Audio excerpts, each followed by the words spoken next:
पौंडरिक के पिताजी जाहनुदेव ने अपने बेटे को बिठाकर समझाया कि तुम ये क्रोध करना छोड़ दो, तुम ये अपशब्द बोलना छोड़ दो, तुम ये चिड़चिड़ापन छोड़ दो।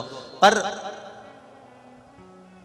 एक ब्राह्मण जाहनुदेव बहुत ज्ञान से आनंद के साथ में पौंडरिक को समझाते हैं, पर पौंडरिक समझता नहीं।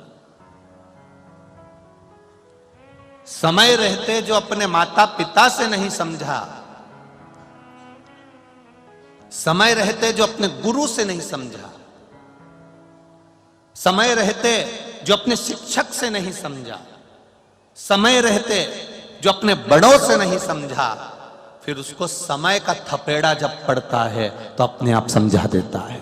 फिर उसको कोई दूसरा नहीं समझाएगा, उसको समय का थपेड़ा समझाएगा, उसको समय का जो क्रम है, वक्त का जो क्रम है, वो समझाने का प्रयास करेगा।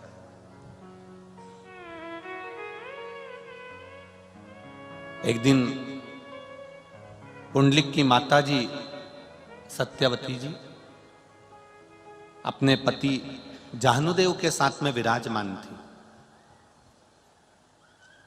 दोनों भगवान की भक्ति में लगे रहते थे, भजन करते, कीर्तन करते, मंत्र जाप करते, नाम स्मरण करते। और बेटा उनसे चिढ़ता,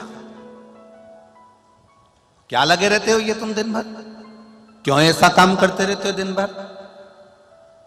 परिवार में सब तरह के लोग रहते हैं। अगर एक बहू भगवान की भक्ति कर रही है, एक बहू भगवान का भजन कर रही है, तो जरूरी नहीं है कि तुम्हारी दूसरी बहू भी भगवान का भजन करेगी।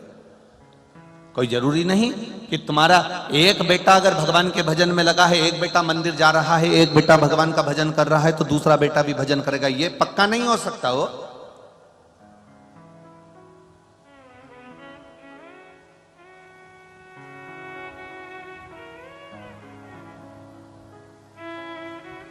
कई लोग अगर कथा श्रवण करने भी आए हैं ना, तो कई लोग कथा को देखने भी आए कि व्यवस्था कैसी करी गई, क्या हो रहा है, कैसा हो रहा है। और कई लोग ऐसे भी होंगे, वो कहते हैं ना, 3 तरह के श्रोता होते हैं। पहले नंबर का श्रोता कथा को जो सुनने आता है, दूसरे नंबर का सोता जो कथा में सोने आता है, और तीसरे नंबर का सरोता, सुपाड़ी काटने वाला सरोता।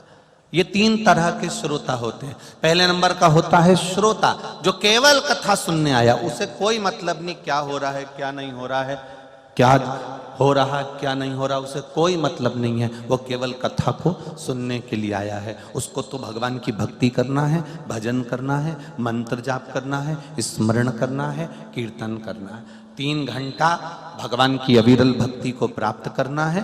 5 दिन वो केवल कथा सुनने के लिए आया है। आसन बिछाएगा, सोएगा, और कथा सुनी 5 दिन की, बोरिया बस्तर बांधा और अपने घर चले जाएगा। ये होता है श्रोता। दूसरे नंबर पर है सोता।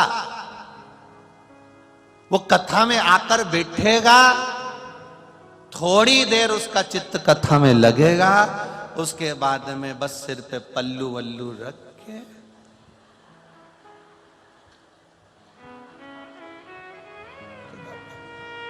अब पड़ोसन उसको जगाए भी ना कि सो रहा है, तो फिर ऐसे ऐसे क्या कर रही है। वो तो भगवान भाग रहा है, तुम्हें बुला रही, तो सो नहीं रहा। और तीसरे नंबर पर होता है सरोता, जो केवल कथा में कतरने के लिए बैठा है। महाराज जी ने क्या बाचा, क्या नहीं बाचा, महाराज जी ने जो बाचा उससे मतलब नहीं, महाराज जी ने जो नहीं बाचा उससे मतलब है। कतरता रहेगा दिन भर। हाँ बताओ, ऐसा कर दिया, प्रसाद तो बटा ही नहीं, मैं तो प्रसाद के लिए आया था, उसने ऐसा कर दिया, हमको तो यहाँ बैठने की जगह नहीं मिली, हमें तो ये नहीं मिला, हमें तो वो नहीं मिला। वो केवल 24 घंटा सुपाड़ी जैसा कतरता ही रहता, केवल कतरता।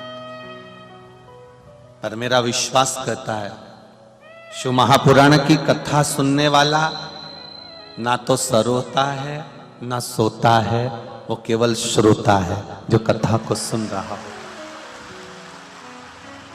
वो केवल कथा सुनने आया। 3 घंटा रहकर उसे कथा का रसतत्व ग्रहण करना है, भगवान की अविरल भक्ति को धारण करना है, भगवान के चरणारविंद का रसतत्व क्या होता है, भगवान की अविरल भक्ति क्या होती है, भगवान का विश्वास क्या होता है, उसको वो प्राप्त करना।